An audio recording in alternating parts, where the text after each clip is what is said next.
Olympic में विनेश फोगाट अयोग्य घोषित, नहीं खेल पाएंगी कुश्ती का फाइनल, फैसले पर भारत नेता विरोध।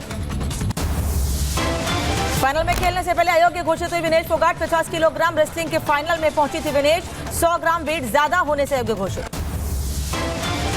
पेरिस ओलंपिक में विनेश की जगह फाइनल में उतरेगी क्यूबा की पहलवान लोपेज। कल मुकाबले में विनेश से हारी थी लोपेज। विनेश फोगाट की तबीयत फिलहाल अस्थिर, सूत्रों के हवाले से खबर, पानी की कमी के चलते तबीयत खराब हुई।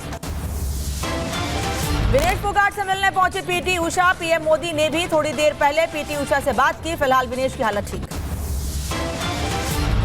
विनेश फोगाट पर WFI का बयान, कहा यह हमारे देश का दुर्भाग्य है, ये शुभ संकेत नहीं, ली जा रही लीगल सलाह। तो WFI अभी अपना लीगल वो देख रहा है और पीटी उषा मैडम अभी विलेज में पहुंच गई हैं।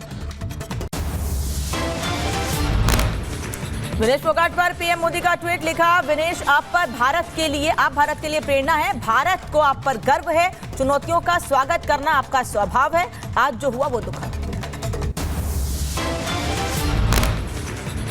विनेश फोगाट पर गृह मंत्री अमित शाह का ट्वीट लिखा, विनेश का प्रदर्शन रहा शानदार, जो हुआ वो देश का दुर्भाग्य, लाखों भारतीयों की टूटी उम्मीद। विनेश मामले पर पीएम मोदी ने की पीटी उषा से बात, सूत्रों के हवाले से खबर, विनेश मामले पर जानकारी ले अयोग्यता पर दर्ज कराए कड़ा विरोध। विनेश फोगाट को लेकर सपा अध्यक्ष अखिलेश यादव का पोस्ट लिखा, मामले की होनी चाहिए जांच, मामले की सच्चाई आनी चाहिए सामने। विनेश के अयोग्य होने पर भावुक हुए महावीर फोगाट, का देश को गोल्ड मेडल की थी आस, जो हुआ उसका पूरे देश को दुख। जो आस थी सारे देश की थी गोल्ड मेडल पर, और नजदीक जाके वो डिस्क्वालीफाई कर दी। ओलंपिक में विनेश फोगाट के अयोग्य होने पर सांसद करण भूषण सिंह का बयान, कहा विनेश का बाहर होना देश का नुकसान। अगर ऐसा हुआ है तो देश का नुकसान हुआ। विनेश फोगाट के डिस्क्वालीफाई होने पर राहुल गांधी का पोस्ट लिखा, फोगाट का तकनीकी आधार पर अयोग्य घोषित किया जाना दुर्भाग्यपूर्ण, अखाड़े में मजबूती से करेंगी वापसी। पेरिस ओलंपिक में विनेश फोगाट के अयोग्य घोषित होने पर बीजेपी नेता अमित मालवीय का ट्वीट, कहा देश के लिए अच्छी खबर नहीं। विनेश फोगाट को लेकर स्वामी प्रसाद मौर्य ने भी किया ट्वीट, लिखा ओलंपिक फाइनल में विनेश फोगाट को खेलने से वंचित किया जाना दुर्भाग्यपूर्ण। विनेश के डिस्क्वालीफाई होने पर हरियाणा के कैबिनेट मंत्री कंवरपाल गुर्जर का बयान, कहा खबर से मन बहुत दुखी है, आगे निश्चित तौर पर विनेश का सपना साकार होगा। लोकसभा में विनेश फोगाट को लेकर हंगामा, पेरिस ओलंपिक में अयोग्य घोषित होने पर सदन में जमकर हंगामा। विनेश फोगाट के अयोग्य घोषित होने पर आप सांसद संजय सिंह का बयान, कहा यह विनेश का नहीं देश का अपमान है, 100 ग्राम ओवरवेट दिखाकर अयोग्य घोषित करना अन्याय, भारत सरकार तुरंत करे हस्तक्षेप। 100 ग्राम ओवरवेट होना ये कितना हास्यास्पद और मजाक का कारण है कि उसके आधार पर आप अयोग्य घोषित कर रहे हैं। विनेश फोगाट को लेकर कांग्रेस नेता कुमारी शैलजा का बयान, कहा मामले पर ओलंपिक मैनेजमेंट को देना चाहिए जवाब।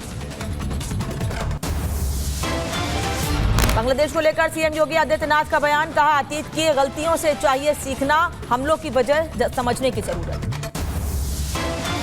तो हमें इन चीजों को देखना पड़ेगा, क्या है इन सब का कारण। आज भारत के तमाम पड़ोसी चल रहे हैं, मंदिर तोड़े जा रहे हैं, चुन चुन करके हिंदुओं को निशाना बनाया जा रहा है।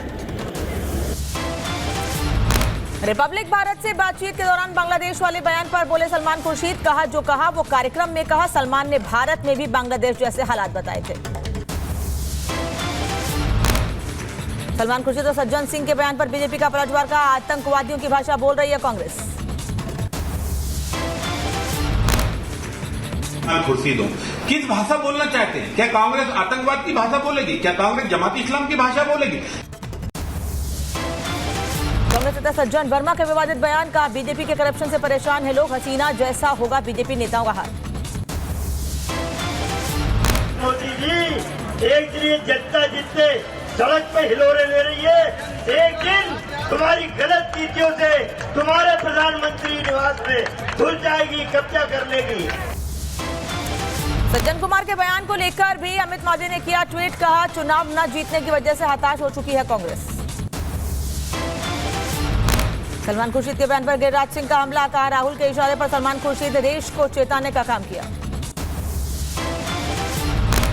ना दें, मैं जानता हूं कि राहुल गांधी के इशारे पर ही आज सलमान खुर्शीद ने देश को चेताने का काम किया है, लेकिन सलमान खुर्शीद के बयान पर बीजेपी का पलटवार, कहा लोगों को भड़काने की कोशिश कर रही है कांग्रेस, भारत में भी उपद्रव फैलाने की साजिश। खुर्शीद जैसे नेता कहते हैं कि जो बांग्लादेश में हुआ वो भारत में भी हो सकता है। ये इकलौते ऐसे नेता नहीं है। संजय राउत हो, महबूबा मुफ्ती की बेटी हो, ये अनेकों प्रकार के लोग चाह रहे हैं कि भारत में भी वही हो जो बांग्लादेश में हुआ। सलमान खुर्शीद के बयान पर बोले सांसद दिनेश शर्मा, कहा भारत में शांति नहीं चाहते खुर्शीद, कुछ लोग देश में अशांति फैलाना चाहते हैं। वो सलामती कहीं और की चाहते हैं, वो यहाँ पर हिंसा चाहते हैं, वो यहाँ पर अस्थिरता चाहते हैं, और ये सपना उनका और उनकी पार्टी का पूरा नहीं होने वाला। सलमान खुर्शीद के बयान पर बीजेपी सांसद समित पात्रा का बयान, का सलमान का बयान दिखाता है कांग्रेस की सोच। आप चिंता करके देखिए, सोच करके देखिए किस प्रकार की सोच कांग्रेस पार्टी की है। बांग्लादेश मामले पर लगातार बयानबाजी जारी है, तो वहीं शेख हसीना के अगले ठिकाने पर सस्पेंस बरकरार है। भारत में रुकेंगी या कहीं और जाएंगी, इसको लेकर सस्पेंस है। फिलहाल हिंडन एयरबेस पर है शेख हसीना। बांग्लादेश में 83 हत्याओं का दौर लगातार जारी है। अवामी लीग के 20 नेताओं के शव मिले हैं। अब तक करीब 29 लोगों की मौत की पुष्टि। बांग्लादेश में सिंगर राहुल आनंद के घर तोड़फोड़, घर में रखे कई सामान को लूटा, लूट के बाद घर में लगाई आग। बांग्लादेश के हालातों पर जमात इस्लामी का बयान, का बांग्लादेश में भड़काऊ भाषण की वजह से उपद्रवियों ने की तोड़फोड़, लोगों को मारने की कही बात। बांग्लादेश में तख्ता पलट के बाद बड़ा फेरबदल, मोहम्मद मैनुल इस्लाम आईजीपी नियुक्त किए गए। बांग्लादेश में नहीं थम रही है हिंसा, मशहूर अभिनेता शांतो खान और उनके पिता की भीड़ ने पीटकर हत्या कर दी। बांग्लादेश में हालात बेकाबू। त्रिपुरा के दौरे पर जाएंगे बीएसएफ डीजी दलजीत चौधरी, सीमा सुरक्षा को लेकर करेंगे बैठक। बांग्लादेश के हालातों को लेकर होगी विस्तार से चर्चा। ढाका से एयर इंडिया का विमान दिल्ली में उतरा, बांग्लादेश से आए यात्रियों ने बताई स्थिति, कहा पहले से स्थिति बेहतर। बड़ोदरा में बांग्लादेशी छात्रों का हालचाल जानने के लिए इंटरनेशनल अफेयर्स डिपार्टमेंट ने की बैठक, मीटिंग में जानी छात्रों की स्थिति। बांग्लादेश में लोगों पर हो रहे अत्याचार को लेकर सपा के बागी विधायक राकेश प्रताप सिंह, कहा जो हो रहा है वो बेहद गलत। बांग्लादेश में छात्र आंदोलन के नेताओं की आज बैठक, अंतरिम सरकार की रूपरेखा को दिया जाएगा अंतिम रूप। ढाका विश्वविद्यालय में बैठक का आयोजन। बीजेपी राष्ट्रीय अध्यक्ष जेपी नड्डा ने कांग्रेस पर साधा निशाना, कहा मुझे कांग्रेस की बुद्धिमत्ता और रुचि पर संदेह, बीजेपी सरकार ने हमेशा संविधान का सम्मान किया। मैं यहाँ पर पूरी जिम्मेवारी के साथ कह सकता हूँ कि मोदी जी के नेतृत्व में चलने वाली सरकार ने जितना संविधान को इज्जत देकर के आगे बढ़ने का तय किया है, किसी सरकार ने नहीं किया। राज्यसभा में बोले मल्लिकार्जुन खड़गे, का एनसीईआरटी में किए गए बदलावों पर स्पष्टीकरण की जरूरत, बीजेपी आरएसएस सिर्फ सांप्रदायिक विचारधारा फैलाने का काम कर रही है। आरटी की टेक्स्ट बुक्स में संविधान के प्रियम्बल को हटाया गया है और टेक्स्ट बुक्स में संविधान का प्रियम्बल अब तक प्रिंट हुआ करता था पहले। उद्धव ठाकरे के दिल्ली दौरे पर बीजेपी नेता राम कदम का तंज, कहा दिल्ली के सामने झुकने नहीं झुकने वाले। आज दिल्ली में क्या कर रहे हैं? दिल्ली शिवसेना है और सत्ता का लालच नहीं है, दिल्ली झुकूंगा नहीं बोलने वाले उद्धव ठाकरे अब दिल्ली में क्या कर रहे हैं? दिल्ली के मुख्यमंत्री अरविंद केजरीवाल ने उपराज्यपाल विनय कुमार सक्सेना को लिखी चिट्ठी, बोले मेरी जगह 15 अगस्त को आतिशी फहराएंगे झंडा, सूत्रों से खबर। जबलपुर हाईकोर्ट में एमपी वक्फ बोर्ड को झटका, बुरहानपुर की 3 ऐतिहासिक इमारतों को वक्फ बोर्ड की संपत्ति मानने से इनकार। निर्दोष युवक के खिलाफ झूठा मुकदमा दर्ज करने के मामले में स्वामी प्रसाद मौर्य ने किया ट्वीट, सीएम योगी को टैग कर उत्तर प्रदेश पुलिस पर साधा निशाना। जम्मू के पुंछ में सुरक्षा बलों ने यूबीजीएल ग्रेनेड बरामद किया, सूचना के बाद मौके पर पहुंचा था बम निरोधक दस्ता।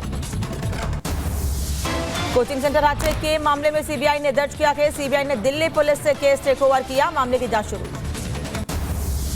मध्य प्रदेश के रतलाम में फर्जी मदरसे का खुलासा। बिना अनुमति चल रहा था मदरसे में पढ़ रही थी 43 बच्चियां। कलेक्टर ने दिया कार्रवाई का भरोसा। अयोध्या में फिर बुलडोजर एक्शन की तैयारी। गैंगरेप के आरोपियों के अवैध निर्माण पर होगा एक्शन। तालाब की जमीन पर दुकान बनाने का आरोप। मथुरा में एसटीएफ की बड़ी कार्रवाई। 1 लाख के इनामी को मुठभेड़ में किया ढेर। फरा थाना क्षेत्र में हुई मुठभेड़ में मारा गया पंकज यादव। असम में प्रदर्शनकारियों की पुलिस से झड़प। अवैध प्रवासियों को हटाने की कर रहे मांग। झड़प के दौरान पुलिसकर्मी समेत 44 लोग घायल। जम्मू कश्मीर विधानसभा चुनाव लड़ने के लिए वरिष्ठ पुलिस अधिकारी मोहन लाल ने दिया इस्तीफा। बीजेपी के संपर्क में एसएसपी मोहन यादव। उत्तर प्रदेश के कन्नौज में थूक मसाज का वीडियो सामने आया। सैलून में ग्राहक के चेहरे पर थूक लगाकर मसाज करता नजर आया सैलून कर्मचारी। उत्तर प्रदेश के देवरिया में स्कूल में फूड पॉइजनिंग का मामला। 80 बच्चे बीमार पड़ गए। बीजेपी विधायक और क्षेत्रीय विधायक ने अस्पताल में जाकर जाना बच्चों का हाल। दिया हर संभव मदद का आश्वासन। उत्तर प्रदेश के कुशीनगर धर्मांतरण का मामला। इब्राहिम अंसारी ने हिंदू नाम रखकर की शादी। विवाह के बाद धर्म परिवर्तन का दबाव बनाया। उत्तर प्रदेश के बुलंदशहर में एफडीए की टीम ने की चाप बनाने की फैक्ट्री पर छापेमारी। 100 किलो दूषित चाप को किया नष्ट। कार्रवाई से मिलावटखोरों में हड़कंप। कर्नाटक में एक और कांग्रेस विधायक पर सरकारी अधिकारी से पैसे मांगने का आरोप। केपीटीसीएल के सहायक अभियंता ने लगाया आरोप। उत्तर प्रदेश के मुजफ्फरनगर में स्कूल अध्यापकों की लापरवाही। छुट्टी होने पर अध्यापकों ने बच्चों को किया बंद। अध्यापकों के खिलाफ परिजनों में गुस्सा। उत्तर प्रदेश के देवरिया में दबंगों के हौसले बुलंद। बीच सड़क की युवक की जमकर पिटाई का वीडियो वायरल। दिल्ली के द्वारका में मामूली विवाद पर चाकूबाजी। एक युवक पर 3 दबंगों ने किया हमला। वारदात से सीसीटीवी में कैद। आरोपियों की तलाश में जुटी पुलिस। दिल्ली के द्वारका मोड़ में नकाबपोश बदमाशों ने की लूटपाट। पैथोलॉजी लैब को बनाया निशाना। लैब कर्मचारी को चाकू मारकर किया घायल। ग्रेटर नोएडा में बुजुर्ग की गोली मारकर हत्या। इलाके में मची सनसनी। गोली मारकर फरार हुए बदमाश। मामले की जांच में जुटी पुलिस। उत्तर प्रदेश के सहारनपुर में पुलिस और बदमाशों के बीच मुठभेड़। चेकिंग के दौरान बदमाशों ने की फायरिंग। जवाबी कार्रवाई में एक बदमाश घायल। दूसरा बदमाश मौके से फरार। उत्तर प्रदेश के गाजियाबाद में सिलेंडर में ब्लास्ट से हड़कंप। हादसे में कई लोग हुए घायल। एक मासूम बच्चे की मौत। उत्तर प्रदेश के बिजनौर में रफ्तार का कहर। ट्रैक्टर ट्रॉली को ट्रक ने मारी टक्कर। हादसे में 20 से ज्यादा लोग घायल। घटना का सीसीटीवी सामने आया। कर्नाटक में भारी बारिश का असर देखने को मिल रहा है। उत्तरी कन्नड़ जिले में काली नदी पर बना पुल ढह गया है। पुल गिरने से एक ट्रक भी नदी में समाया। प्रयागराज में बारिश की वजह से हाल बेहाल। हनुमान मंदिर के अंदर तक घुसा पानी। भक्तों को करना पड़ा परेशानियों का सामना। राजौरी में बारिश के बाद तूफान पर नदियां जलस्तर बढ़ने से लोगों में दहशत का माहौल। भारत ने पकड़ा गया बांग्लादेशी जोड़ा। दोनों के पास से आधार कार्ड और पैन कार्ड बरामद किए गए हैं। 7 दिन के वीजा पर इलाज के लिए भारत आए थे दोनों। मध्य प्रदेश में एक किसान के खुले भाग। जमीन से मिला हीरा। एक पल में किसान बना करोड़पति। तमिलनाडु के सुलार में आज से बहुपक्षीय हवाई अभ्यास तरंग शक्ति 2024 का आरंभ। यूके, जर्मनी, फ्रांस और स्पेन की वायुसेना ने लिया हिस्सा। उत्तर प्रदेश के बिजनौर में जंगल से निकलकर गांव में घुसा मगरमच्छ। गलियों में टहलता आया नजर। आसपास के लोगों में दहशत का माहौल। सऊदी अरब में बाढ़ का कहर। तेज बहाव में बहे वाहन और चालक। भयानक तस्वीरें आई सामने। लोगों की मदद में जुटी सरकार। चीन के झुआई में हादसा। नीवा गांव में ढही इमारत। जानकारी के मुताबिक इमारत की पहली मंजिल पर हुआ था विस्फोट। गाजा में एक घर पर इजरायल ने किया हवाई हमला। हमले में 3 फिलिस्तीनी पुरुषों की मौत। 20 अन्य घायल। गाजा में हुए हमले में अब तक 39,000 फिलिस्तीनियों की मौत। स्वास्थ्य अधिकारियों की तरफ से की गई पुष्टि। 90,000 के पार पहुंची घायलों की संख्या। अमेरिका में उपराष्ट्रपति कमला हैरिस ने की अपनी पहली रैली। भाषण के दौरान अपने बयान में कहा अमेरिका के राष्ट्रपति पद के डेमोक्रेटिक उम्मीदवार बनाया जाना गर्व की बात। जापान के कागोशिमा में माउंट साकुरीजामा ज्वालामुखी में विस्फोट। काफी दूर तक फैला लावा। तस्वीरें सामने आई।